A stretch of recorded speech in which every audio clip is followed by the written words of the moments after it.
These were the men of the 442nd Regimental Combat Team, the most decorated regiment in American history. 18,000 men passed through its ranks during World War II, and by the end of the war, the unit had received 18,000 decorations. They fought on the hills and mountains of France and Italy. The 442nd was a segregated unit. The men were of Japanese ancestry. They were all born in the United States. They were all American citizens. Most of their parents, however, were born in Japan. By law, their parents could not become U.S. citizens no matter how long they lived in the United States. In California, where many resided, a law was passed prohibiting Japanese from owning or leasing land. When war with Japan broke out, both parents and their citizen children were viewed with suspicion and hatred. Their loyalty was questioned. They were all classified as enemy aliens. And on the West Coast, both citizen and non-citizen alike were forced by the government to move to remote internment camps for an unknown duration. This was the background for the soldiers of the 442nd. Half of the men came out of internment camps, and many of these were volunteers. They left behind parents, wives, and children facing uncertain futures behind barbed wire fences. During the course of the war, almost 700 of these Japanese-American soldiers were killed in combat, and 9,000 were wounded. Why would the men of the 442nd fight for a country that had condemned and exiled them? The motivation of the men came from a blending of American and Japanese values. The parents of the men of the 442nd were born in Japan. They were called Issei. They first began arriving in large numbers around 1880. They came to Hawaii and to the West Coast. Their children were called Nisei, meaning they were the first generation of Japanese born in America. The men of the 442nd were Nisei. They were U.S. citizens who were taught Japanese values by their parents and American values from American society. This duality made them unique and provided the basis for one of the most fascinating chapters in American history. Excluded from mainstream America, the Nisei nevertheless thought of themselves as thoroughly American. They were acculturated in American schools. They belonged to American groups. They were American in dress, language, music, and demeanor. But much of the Nisei's later success in combat can be traced back to Japanese values learned during childhood. So, to answer your question, the men of my generation, when they were in the 20s, they were so close to their parents who came from Japan in the early 1900s. So whatever the parents learned in Japan, these things were passed on to us as the second generation. I had very few cases of discipline in Italy, and I had none that I can ever recall associated with the Nisei. They were well disciplined. I think from their childhood they probably got more discipline in a Japanese family than they did probably in an American family. I thought that one of the strongest characteristics I had was the strong family ties that they all exhibited. On more than one occasion, I found it very profitable to threaten a soldier who had been a little delinquent with writing home to his father. And this, in unusual circumstances, got quick results. One of the strongest methods of social control used by parents was to teach the children the meaning of shame. A child was taught to have a deep feeling of responsibility toward his parents and his community. Pressure was brought to bear on the children through fostering feelings of shame and guilt. A bad performance by the child would bring shame on the parents and expose both the parents and the child to ridicule by the community. This, in turn, would cause a deep sense of guilt in the child. You don't bring shame because that is sort of imbued in you through the Japanese culture. The family exists so that they can continue and pass on to their next generation. But if you bring shame to a family, then it's hard to eradicate that from one to another generation. There'll always be a story or something that says, oh, the Kauai family had something happen 10 years ago, and they still relish in telling about it. This strong emphasis of avoiding shame by doing what was expected became one of the keys to the Nise's successful performance in combat. By 1940, ongoing fighting in Europe and increasing tensions between the United States and Japan made war a very real possibility. The Selective Service Act was signed into law.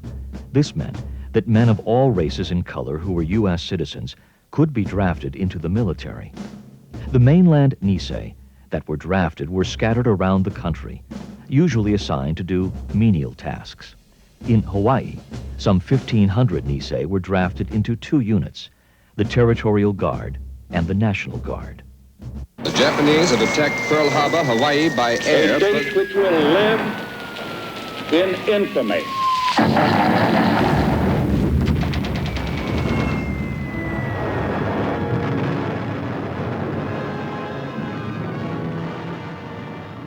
We couldn't believe that it was the Japanese, you know. But some of the boys said that when the planes flew over, they saw that rising sun on the wings, you know. But everybody assumed that, you know, to make it realistic, you know, they had this rising sun on American planes for maneuvers purpose. Maybe because what we were made us feel guilty. We're Japanese American, which means we have Japanese blood in us. I guess that gives you the sense of guilt, in the sense that that's what your relationship with Japan comes in. Our relatives, our friends in Japan started a war, and then we became part of it now because of our ancestry. For the next few days, though they were apprehensive, life wasn't much different for the Nisei or their Japanese parents. But this quickly changed. It was rumored that Japanese living next to the waterfront in Hawaii spied on the U.S. Navy and communicated ship movement information and took photographs of where specific ships were berthed. They were accused of sabotaging military installations. Hysteria against the Japanese Americans began to flourish under a daily barrage of sensationalized newspaper reports.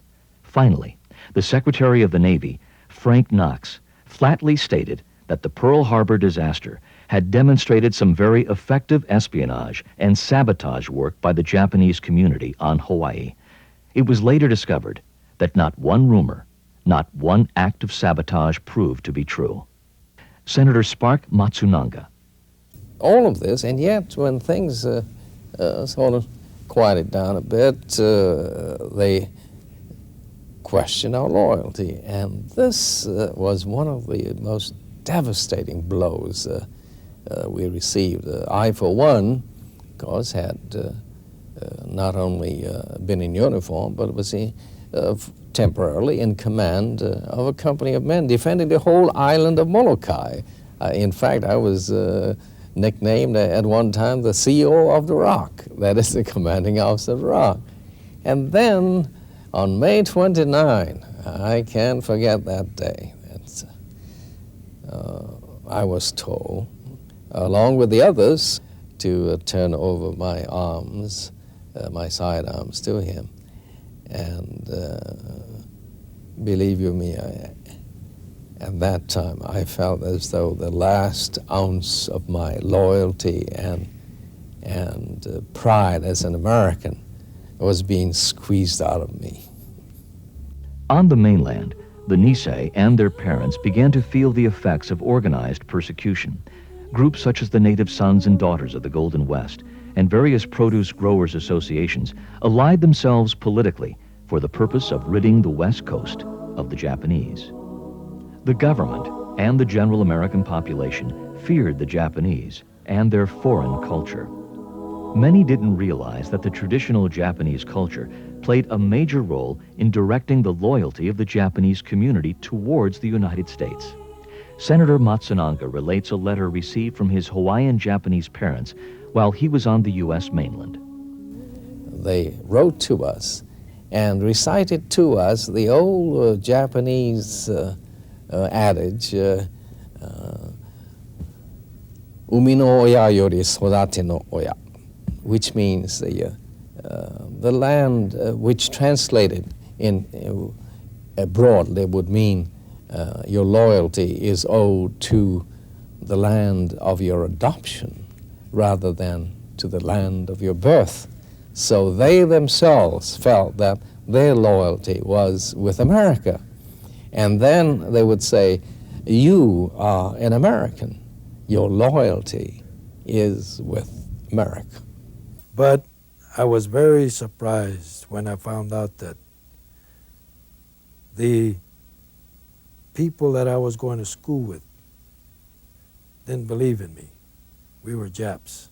All of a sudden, I get hit right between the eyeballs with racism and in the raw, and it was a frightening experience because I felt very uncomfortable, and all of a sudden, for the first time, I kind of felt unsure of myself as to what am I, really?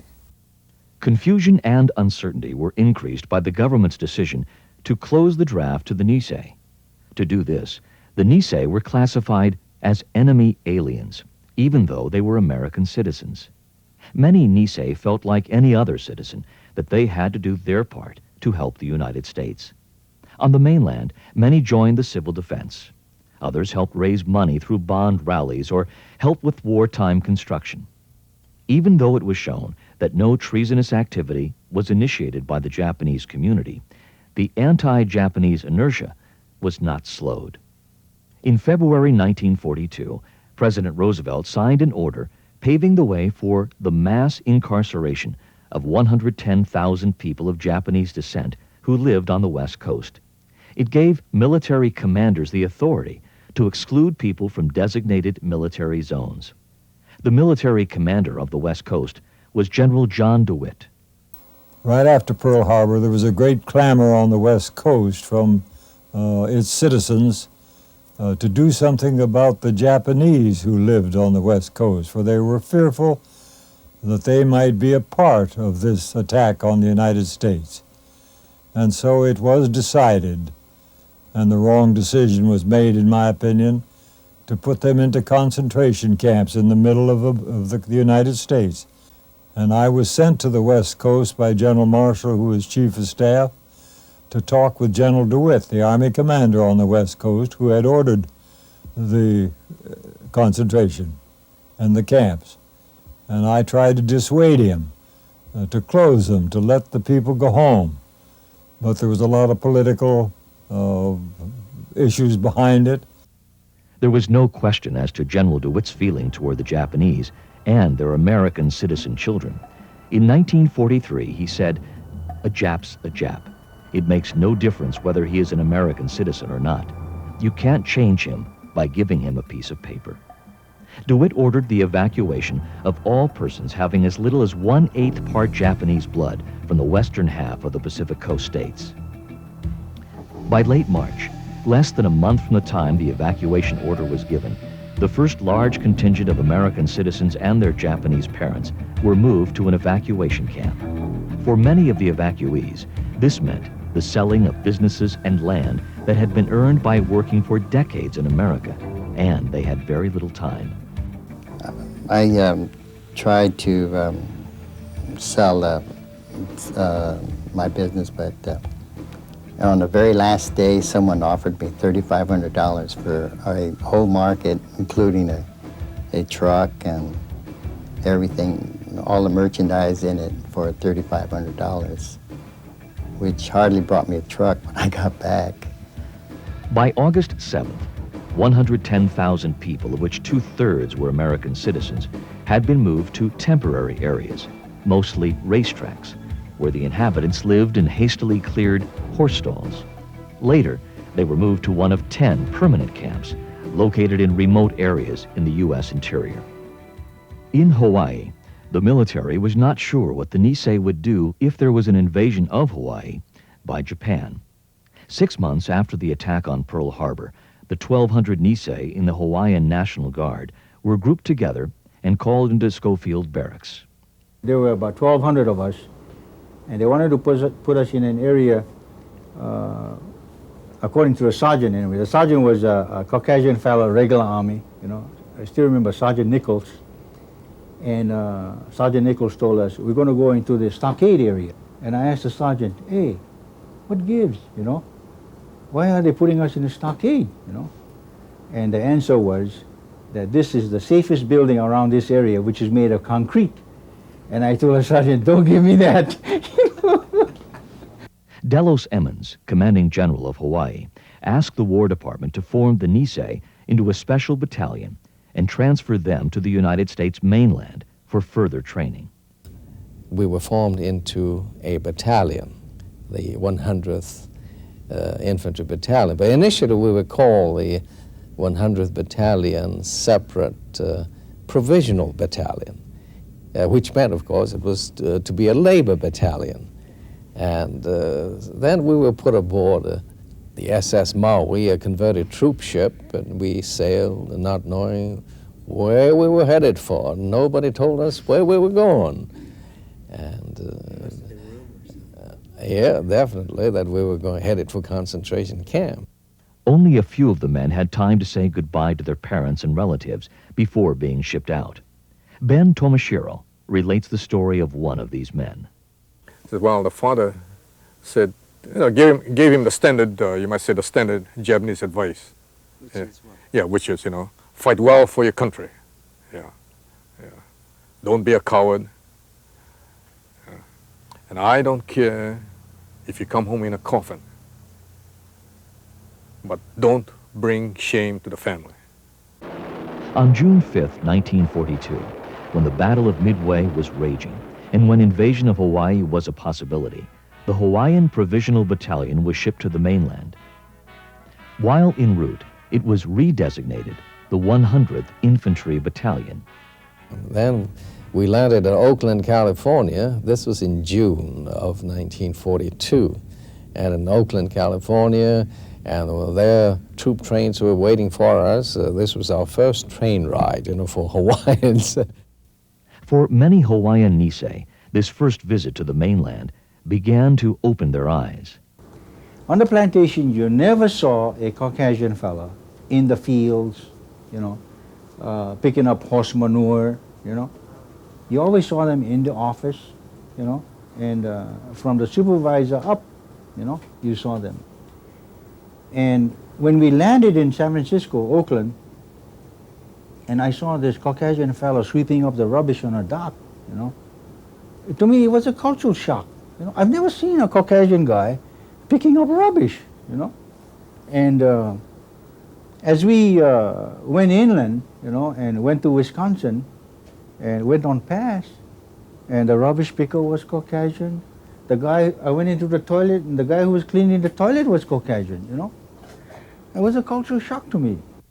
A few days after landing, the Nisei boarded trains and left Oakland for the interior. I had the impression, gee, what a big country, you know. Although while traveling, we could not open the curtain on our trains. I don't recall that. It was always closed. I don't know for what reason. I remember that. It was always down so that outsiders could not peer in or the insiders could not peer out. I don't know why. But I remember stopping at a town in Nebraska and talking to the people there, and they were quite surprised to learn that, oh, here's some Orientals who speak English.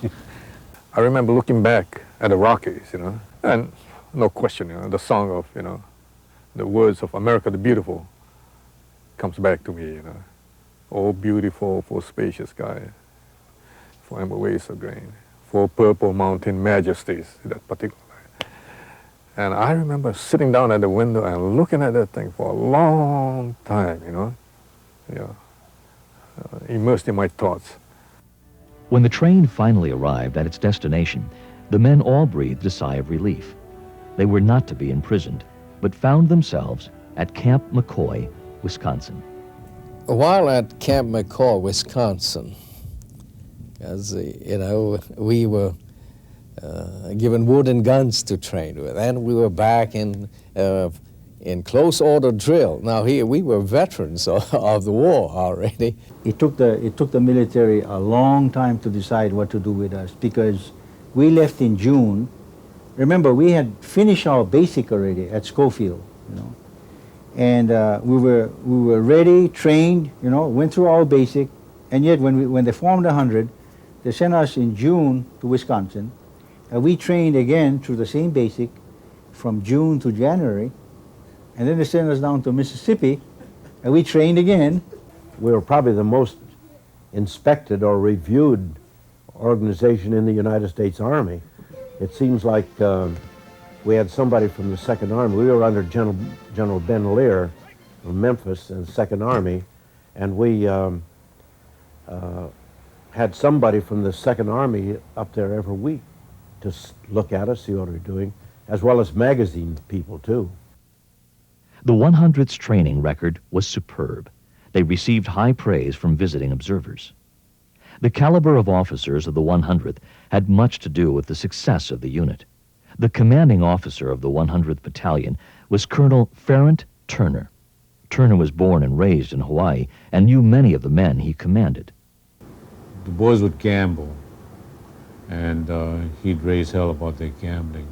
The boys would go out to a town called La Crosse or Winona and give the cab driver a $20 tip, and he'd call a whole battalion meeting and scold them about tipping a cab driver $20. We get into a fight in La Crosse with some of the second division soldiers, and he would give them a lecture about fighting and disgracing the people in Hawaii. And you know, he took this kind of a fatherly attitude towards the men. But because he took this attitude, the boys loved him. You know, he was really looking after the guys as if he were a parent. He was very concerned about the way the men conducted themselves. But there's something else he did too. He was never intimidated by brass, which meant that he would argue with anyone, a general or lesser, to the effect that his men should be treated as Americans. We witnessed our first snowfall. And it was in November, even before Thanksgiving, when the first snow fell, and the entire battalion was out catching snowflakes. Beautiful. You know, I've never since looked at a snowflake as closely as I did then, being our first snowfall. We did look closely at snowflakes. And of course, we built our first snowman, we had our first snow fights, and this was quite an experience. On many occasions, I recall, you know, the PX would close, you know, whatever the hour it was, 9:30, 10 o'clock, but we hadn't, you know, cleaned up our beer yet, you know, so we'd stuff them in our overcoat pocket. And on the way home, we'd be drinking, and of course, by the time the ground would be full of snow, so we just toss it out, you know, we would care less, you know. We'd get in the barracks, we'd finish up and toss them out the window, you know. And, but the funny thing is, we left McCoy in early January while the place was still snow-covered, you know. We left for Camp Shelby. And all of us wondered, you know, what that place must have been like when the snow thawed out, you know.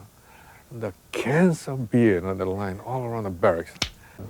You know, in Hawaiian we say alimanau, which is, you know, we don't care about anything, you know.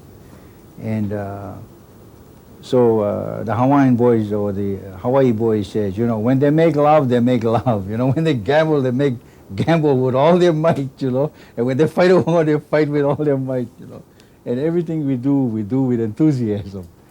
Well, I'll tell you, this is where our phrase, go for broke, actually comes from. Is we would get down. The Hawaiians were one of the greatest gamblers around. They loved to gamble. And anything, they would bet on anything, they would gamble on anything. Guy would be gambling and he'd have maybe $5 left in his pocket. Go for broke. That's where the phrase came, all or nothing. Go for broke would become the motto of the Japanese-American combat team. In the middle of winter, after 6 months training at Camp McCoy, the men were transferred to Camp Shelby, Mississippi for more training. Based largely on the performance of the 100th Battalion, President Roosevelt and the War Department decided to form a segregated unit of Japanese-American volunteers. The War Department felt that if Japanese-American troops were diffused throughout the Army, there would be no way of knowing what the group had contributed. However, the performance of a segregated unit could be easily seen and evaluated, and could serve as conclusive proof of the loyalty of Japanese Americans. A call for 3,500 volunteers went out to the relocation centers on the mainland, and 1,500 volunteers were requested from Hawaii.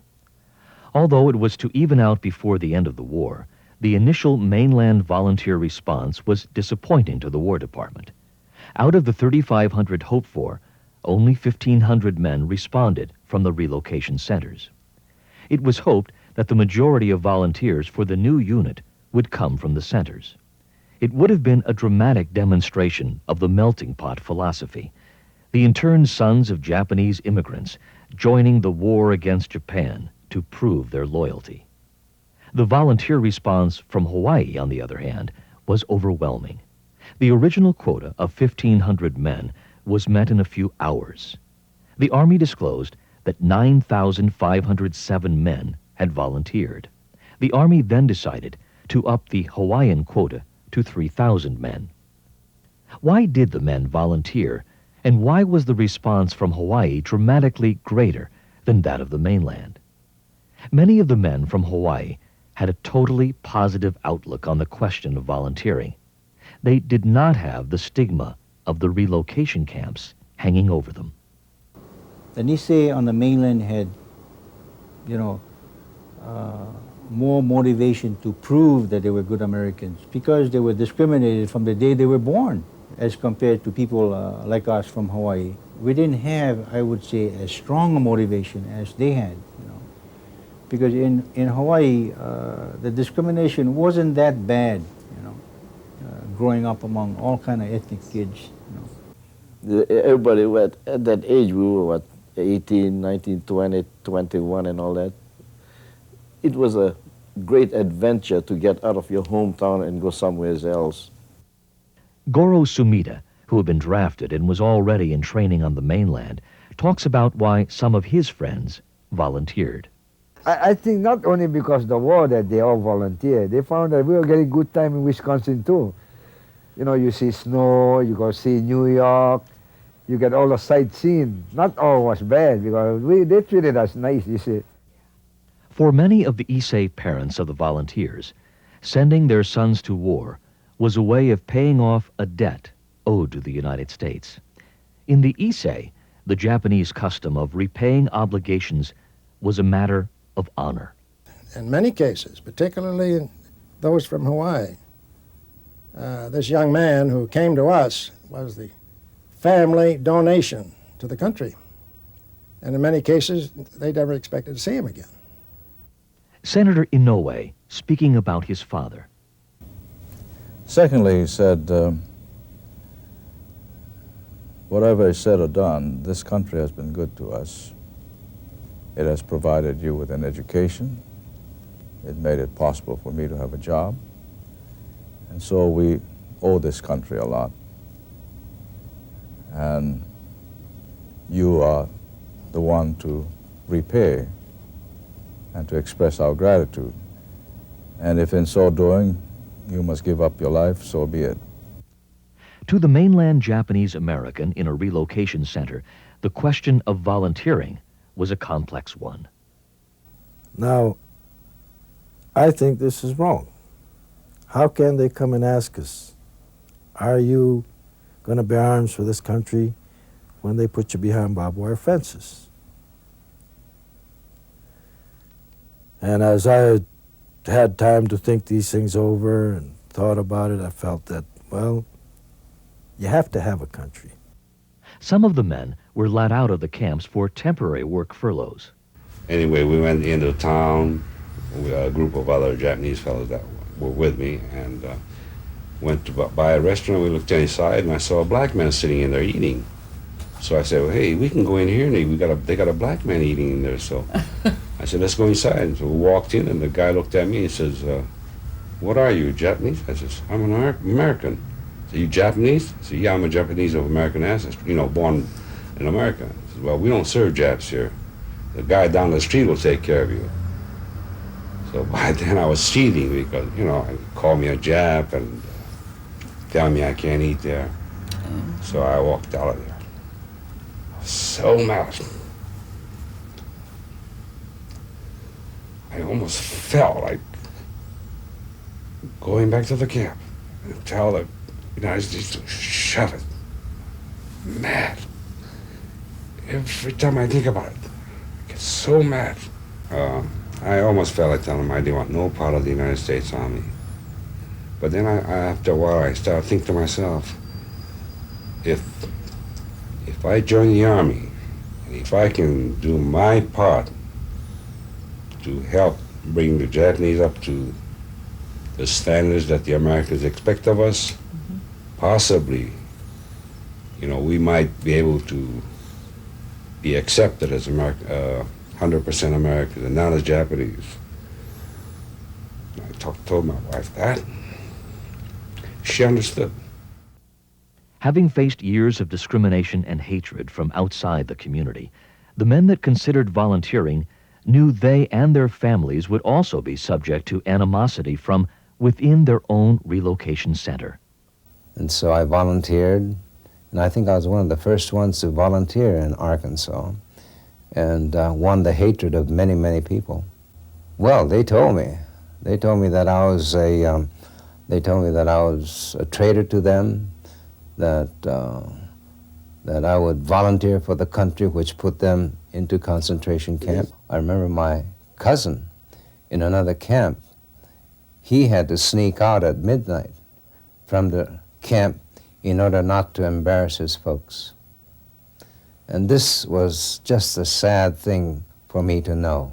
And this is where I felt that the men who really volunteered just burned all their bridges behind them and moved forward. In April of 1943, the men began to assemble at Camp Shelby, Mississippi, where the 100th was already in training.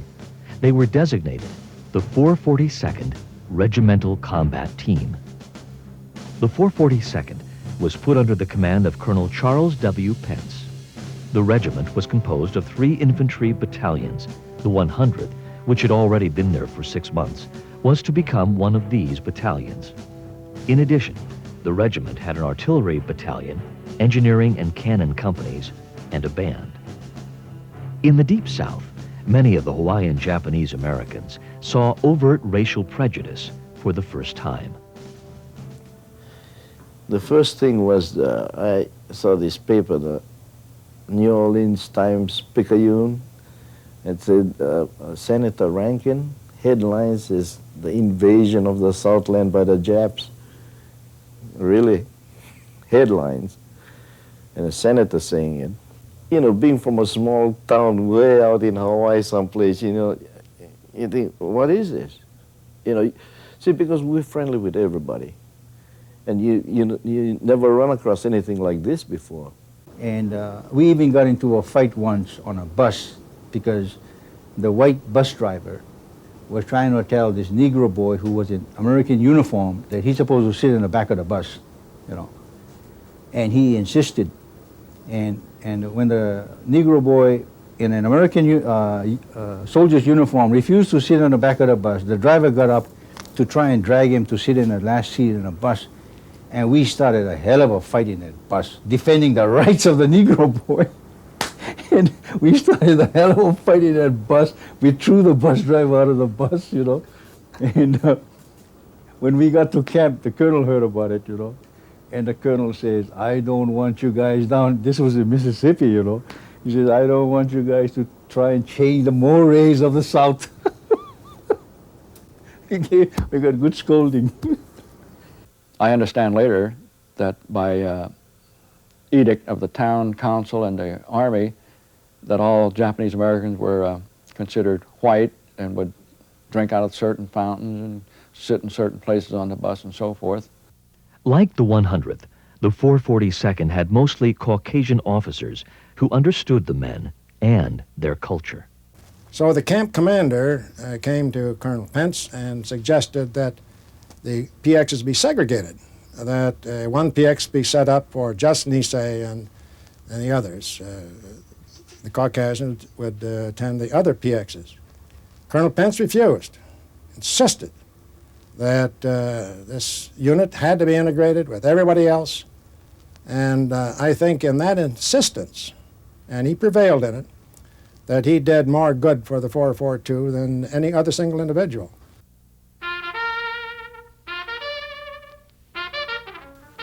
Oh, yes.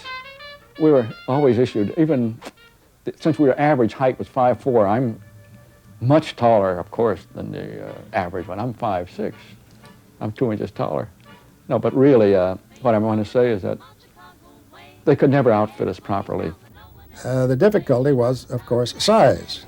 Average Nisei soldier being shorter and lighter in weight and with shorter arms and shorter legs. At one time we had an issue of overcoats, all of which were too large. So in order to modify these overcoats so that the men could wear them, we took some of the GIs, didn't have any tailors, took GIs, put them in a barracks with scissors and sewing needles, told them to cut off the sleeves. Well, in some cases, the result was ridiculous. I saw many cases where one sleeve was longer than the other sleeve, for instance. We had trouble with shoe sizes. We had trouble with hat sizes. While the new battalions of the 442nd were undergoing their basic training for the first time, the 100th Battalion was anxious to see action. Oh, yes. After you train for about a year, and sometimes you have to retrain 2 or 3 times, you get a little tired, you want to go over and get over it, see action. And that's why we wanted to see action. We didn't want to be training forever.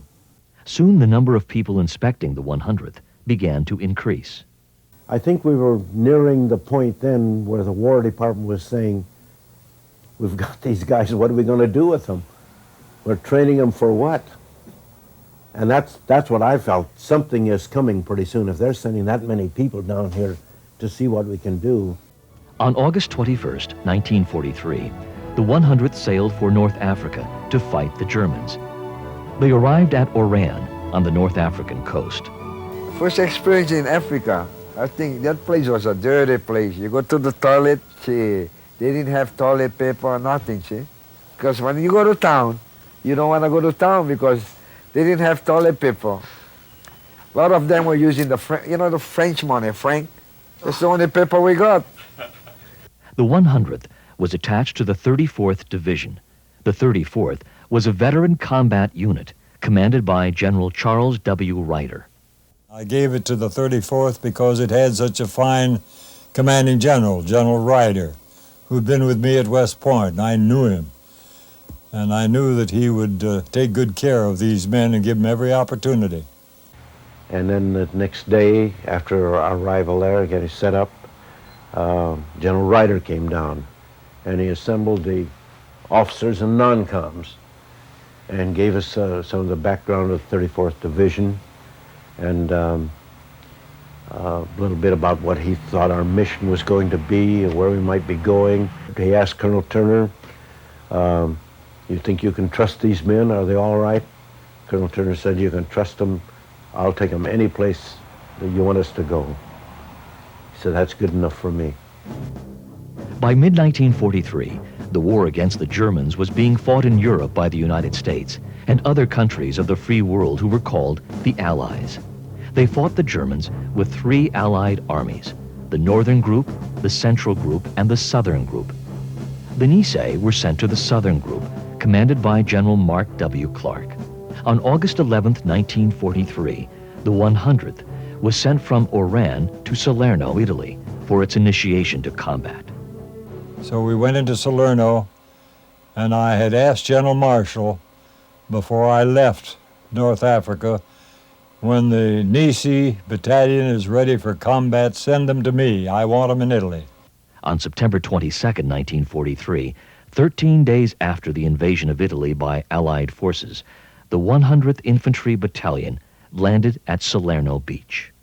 And I remember greeting them and welcome him to Italy and telling him about the hardships that lay ahead for them. And it's rather ironic that I would get instructions from Washington, still a little bit concerned about the Nisi being in American uniforms and fighting, and to make sure that they carried their load, that I would commit, when I committed them to battle, to give them a full report in Washington immediately. How did they conduct themselves? Did they accomplish their mission? The following day, the 100th saw combat for the first time. By the end of the day, Sergeant Joe Takata had become the 100th's first killed in action. We never had any kind of a feeling that we were under war conditions until I saw Joe Takata's body, you know. And that's when, as in Hawaii we say, he gave me chicken skin, you know. And that's when I really realized, you know, that, hey, you know, you can get killed up here. By the time the action had ended, the 100th had eliminated a German defense pocket. The 100th suffered 2 killed and 7 wounded. So I saw firsthand their first combat, and it was magnificent. They were out in front of everybody. They took their objective. Their performance was magnificent. Their bravery was great. And when I made my report immediately to Washington, I described their great conduct on the field of battle in their initiation to battle, and I wound it up. I sent the message to General Marshall. I said, send me all the Nisi you've got. And this is one thing that really hurt Colonel Turner that very first day of combat. It really hit him hard. He was losing some of his boys. But I think Colonel Turner was in pain, you know, personally, because our boys were getting killed, you know, as we got up to Alif. I think the colonel was having a hard time giving orders, you know, to attack and to move the outfit up, because he was seeing his friends who he knew by first name dying or getting killed or getting wounded, you know. And that's very difficult in combat when you are trying to protect people that you think highly of. Our other commanders had his spirit of treating our men as being equal to any others, but they didn't know the men. Therefore, they could give orders that they knew would mean the death of many. After a month of combat, Colonel Turner was ordered to a hospital for a rest. His superiors probably felt he was not aggressive enough. Major James Gillespie was chosen to be Turner's successor.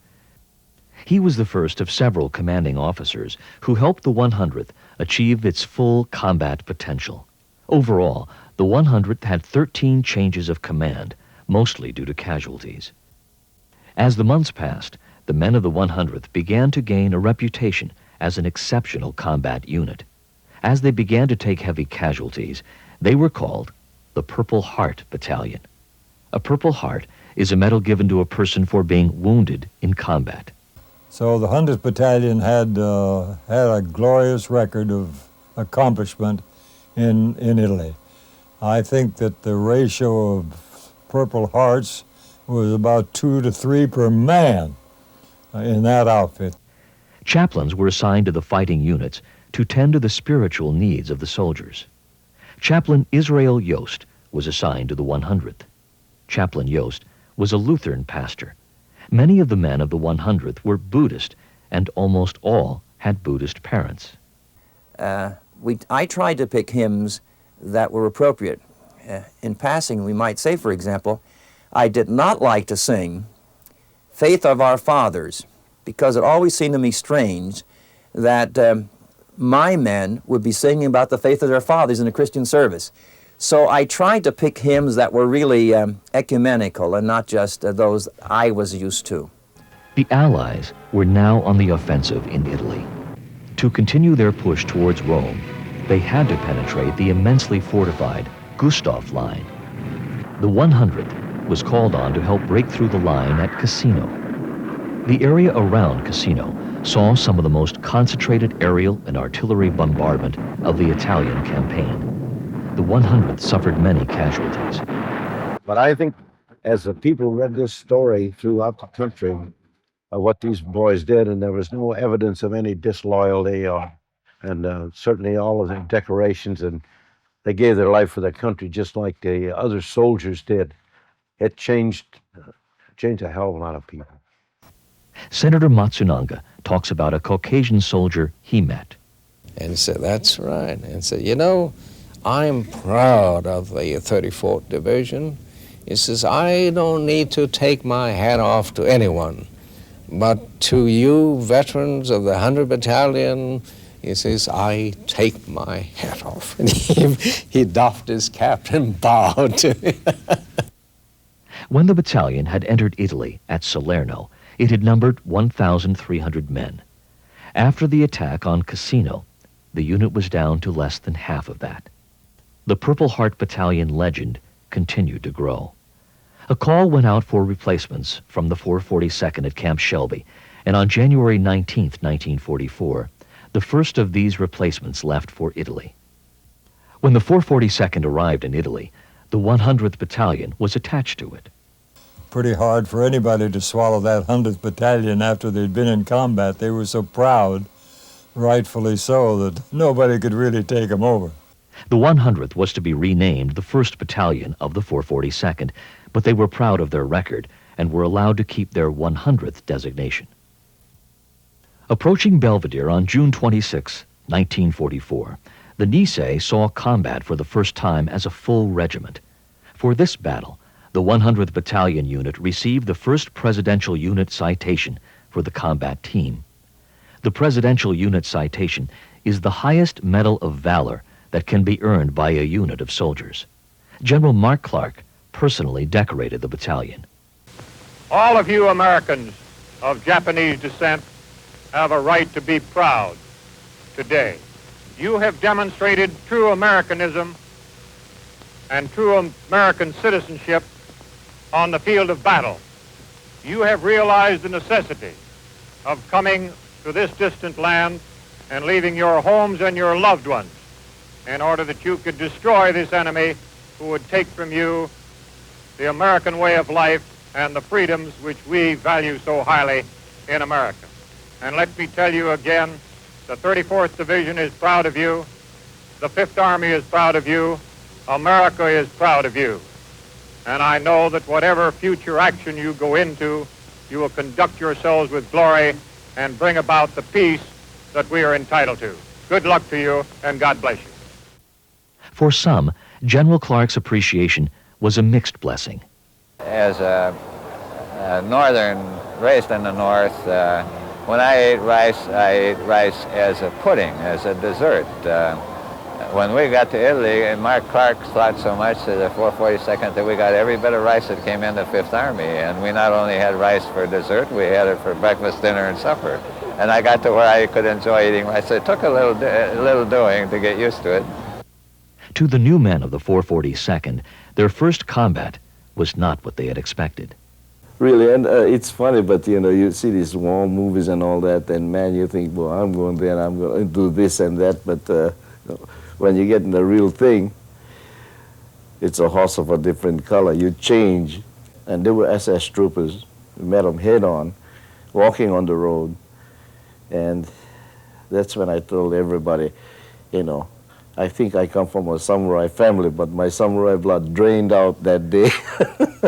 We could dig foxhole faster than the Caucasian because we're short. You get 6'6", you know, these lieutenants, and poor guy, he'd be digging an hour or 2 hours a lot longer than we are because his leg is longer than ours. Being shorter than the average GI was not always an advantage.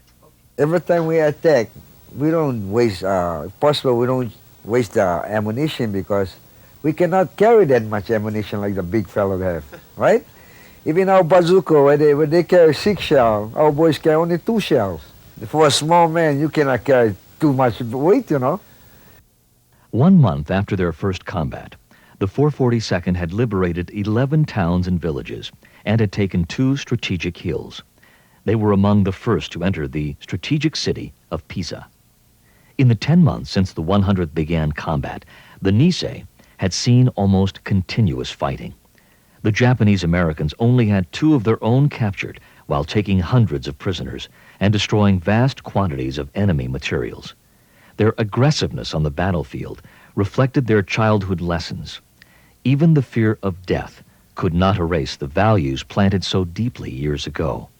And they did not want to fail, even on the front line, and they did not want their comrades to feel that they chicken out, and they wanted to give all that they had because they wanted to preserve the family name. I think this was very strong in the Nisei. After a series of battles and forward advances into the heart of Italy, the 442nd was pulled back and sent to France at the request of General Dwight D. Eisenhower. They landed at Marseille on September 30th, 1944, in freezing weather. The winter season was approaching, and they were headed for the small French town of Brouwer near the German border. They were attached to the 36th Texas Division, commanded by Major General John Dahlquist. The tide of the war was changing. Here, the battleground was close to the German border. The Germans had their backs against the wall. In the Brouwer sector, they were ordered to hold their positions at all cost.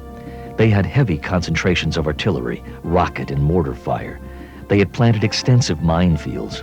It was here that the commitment of the 442nd would be most severely tested. I had lost something in the order of nearly 250 men out of my company in the Battle of Brouwer. That's more than a whole company. I lost theoretically everybody in my company, including most of the people I borrowed, and I borrowed Cannon Company people. Not all the companies of the 442nd suffered as many casualties, but the unit was decimated. The citizens of Brouwer had waited anxiously to be liberated by the Allies, but the men of the 442nd were not exactly the liberators they were expecting. In the halfway of my home, through the front door, which had been turned off by the shooting, I glimpsed, all of a sudden, the outlines of 2 short soldiers, armed to the teeth, but with slanted eyes. Even though I was taken aback at first, I soon was hugging them with warmth and great vigor.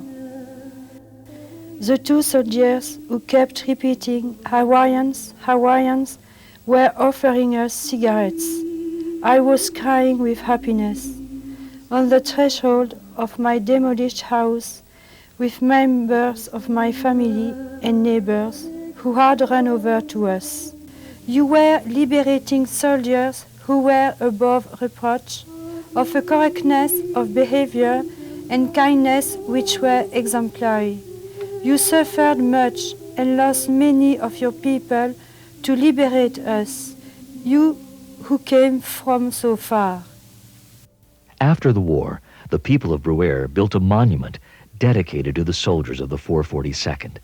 After the Battle of Brouwer, the men had earned rest, but after only 3 days, they were told to move out again. This time, the 442nd was called on to reach 275 men of a battalion of Texas soldiers, which had been surrounded by the Germans. They had been trapped for about a week. They were low on food and ammunition. We were losing men right and left as we moved up there. By the time, 4 days of this kind of fighting, minefields, shoe mines, screaming BBs, mortars, everything coming at us.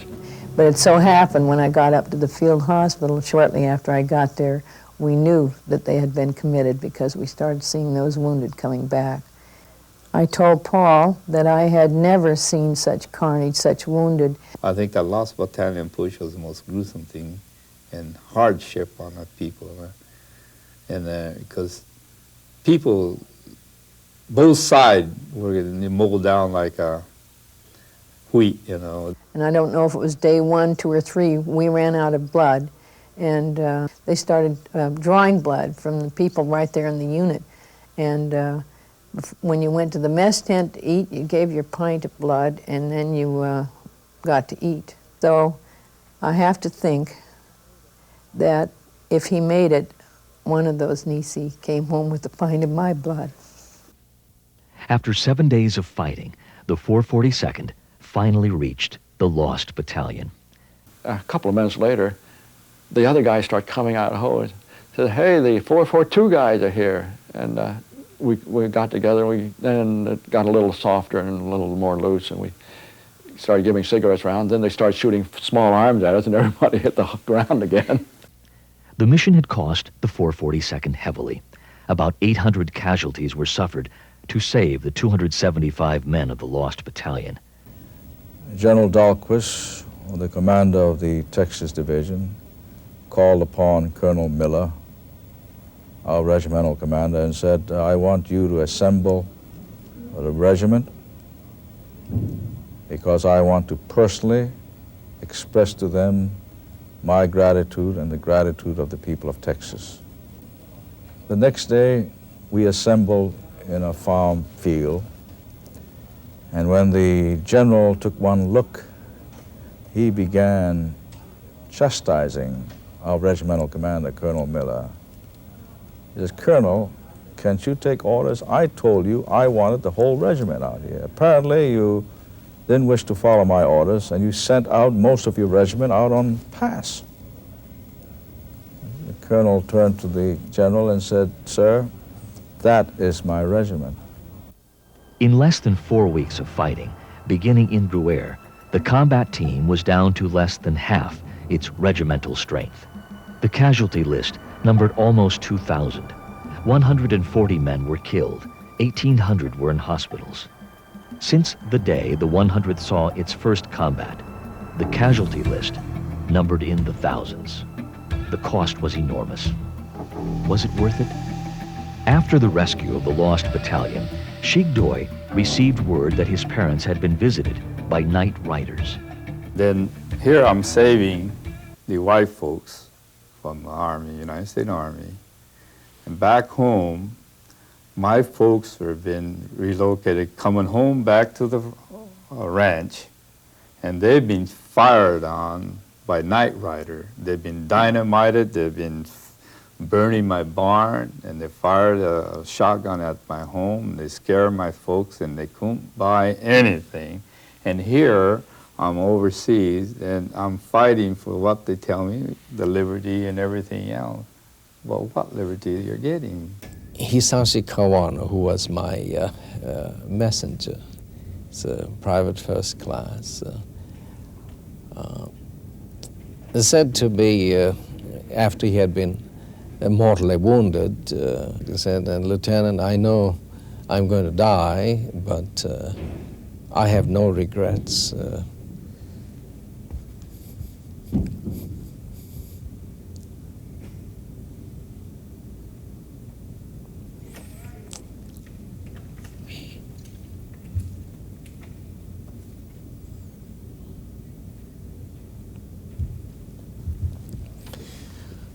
He said, because I know that as a result of my dying,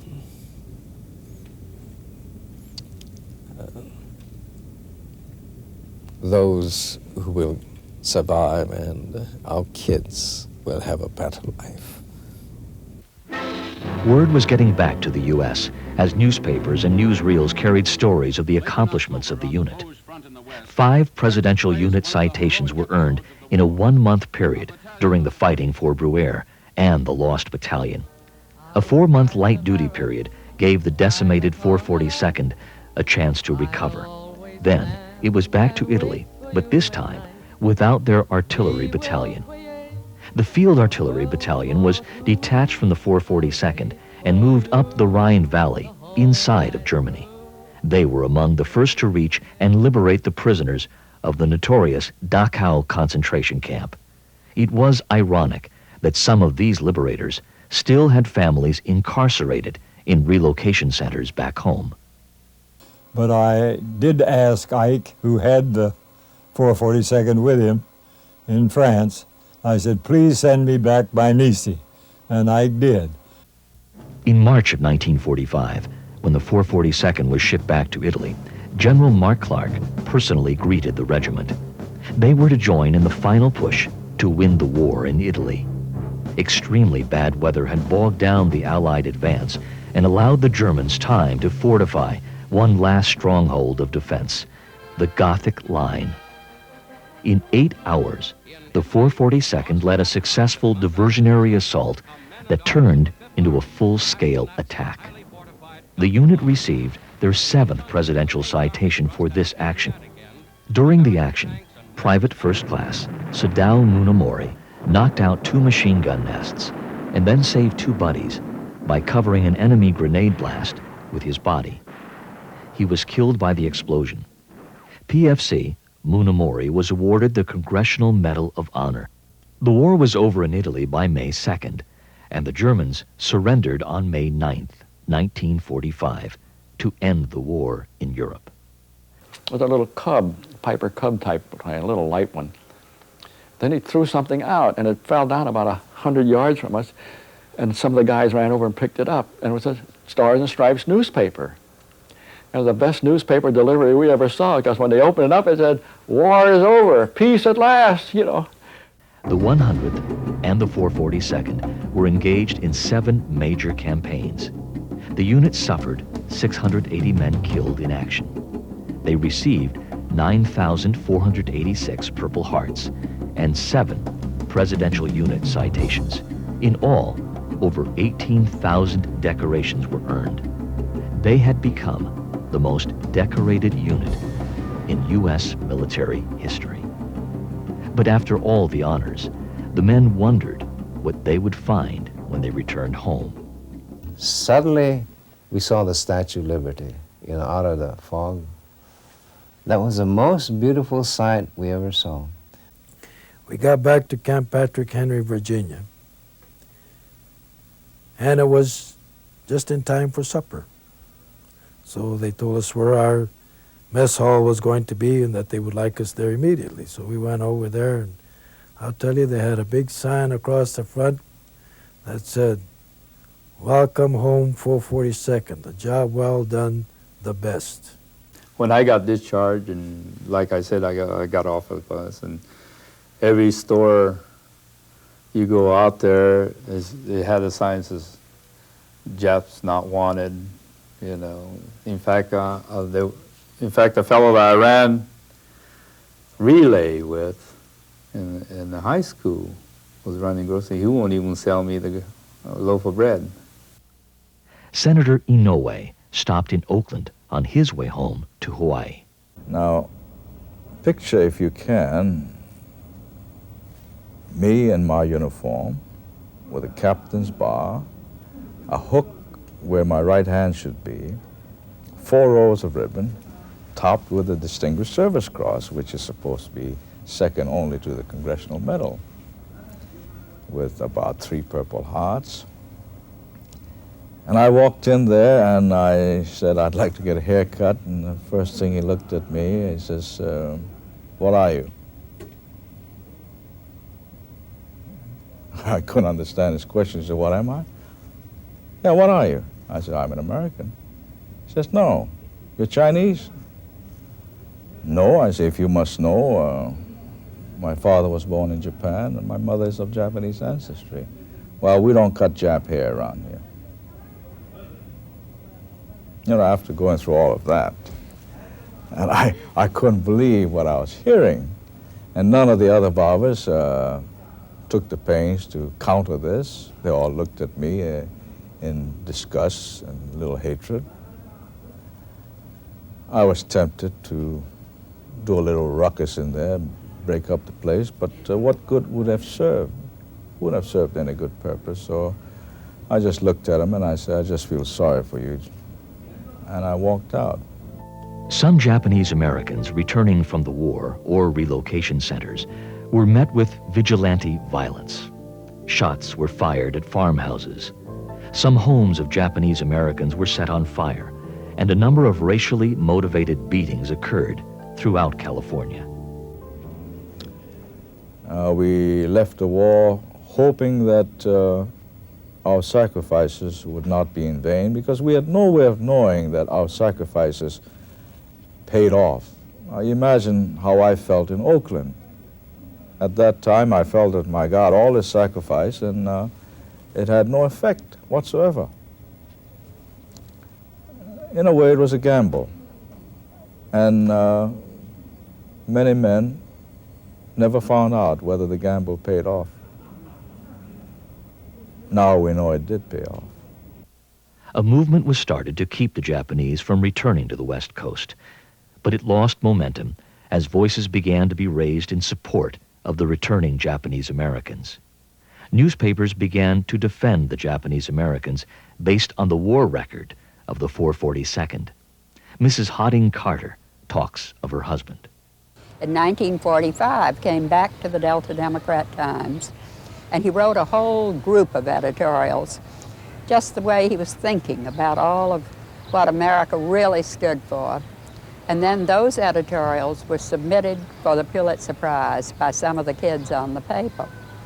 And in May, when they announced the winners, Hodding Carter from this small paper in Mississippi had won the Pulitzer for editorials, and the one editorial that they singled out by name was Go for Broke.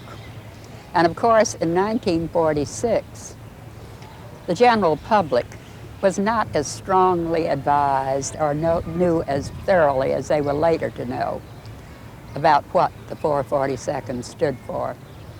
And his editorial said that if these men had chosen to go for broke to prove that they would fight for America and their loyalty to America, that we, the rest of us, had to prove that we were ready to make America the kind of place that would be worth fighting for.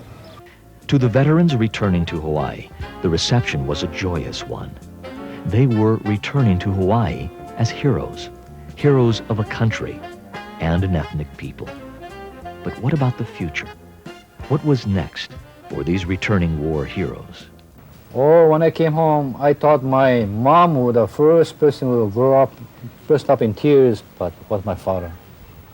He cried so much, I guess happiness. He couldn't drive the car at home, back home, because he was in tears. So I drove the car, and luckily I remember the road, to get back home. So after I got home, and I told him, I'm not going to stay here long, Dad, because I'm going to use the GI Bill and I'm going to college. But after the war, you had the GI Bill. And a lot of people came up here to go to school because now they're not afraid to come up to the States. Before it was like the end of the earth, As far as changing my attitude after I came back, before the war, when anybody approached me and gave me a bad time, I always backed off because whether I was right or wrong, I figured it wasn't the thing for me to argue. But after I came back, knowing that I'd been in the United States Army, I'd gone overseas and I'd fought, and when people gave me a hard time, instead of backing off, I stood up. And I've talked to many Japanese American soldiers about this feeling, and they all expressed the same thought, that before the war and after the war, they were two different persons. As officers, we held our own army, so why can't we, as a civilian, hold our own with other racial groups?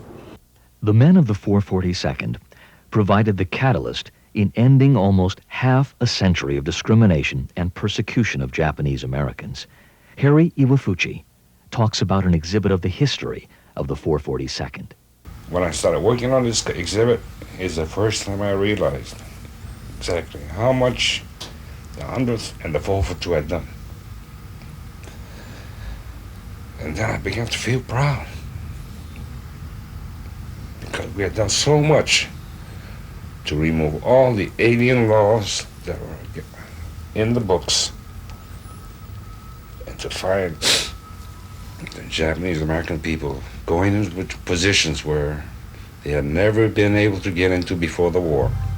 After the war, Japanese Americans started to rise with dignity, honor, and respect. The law banning their parents from becoming U.S. citizens was struck down. The Alien Land Law was erased from the books. Led by many Nisei veterans, they progressed in politics, business, and the professions. Hawaii, which had been denied statehood because of its large Japanese population, became a state in 1959. As part of the celebration of the Constitution's 200th anniversary, the National Museum of American History highlighted for the first time the story of an Asian immigrant group. It chose the story of the Japanese community. The show, ultimately, after all, is about racism and about how one group of people worked within the system to overcome it, to send messages to their fellow Americans, and to try to correct law, correct practice, correct court decisions that were wrong. We understand that just because we fought a battle and we won, that now discrimination and prejudice are eliminated. That's not true. Even Truman said, you fought discrimination and you won, but he says, now it's your job. And he was not speaking to us as soldiers necessarily, I don't think, but to the Japanese American community and to minorities generally. You have got to keep fighting to make the Constitution mean what it says. You fought not only the enemy, but you fought prejudice, and you've won. Keep up that fight, and we'll continue to win. The next great republic stands for just what its Constitution says it stands for, the welfare of all the people, all the time. These soldiers, true Americans. The 442nd is now part of the history of America. It is a rich history, full of tales of immigrants and the children of immigrants, succeeding against the odds to make a better life. The Nisei's story unfolds in the classic American tradition. It is a story of Americans whose unique ethnic background motivated them to excel. They made their parents proud. They preserved their family name. And through battle, they proved that they were American by birth and American at heart.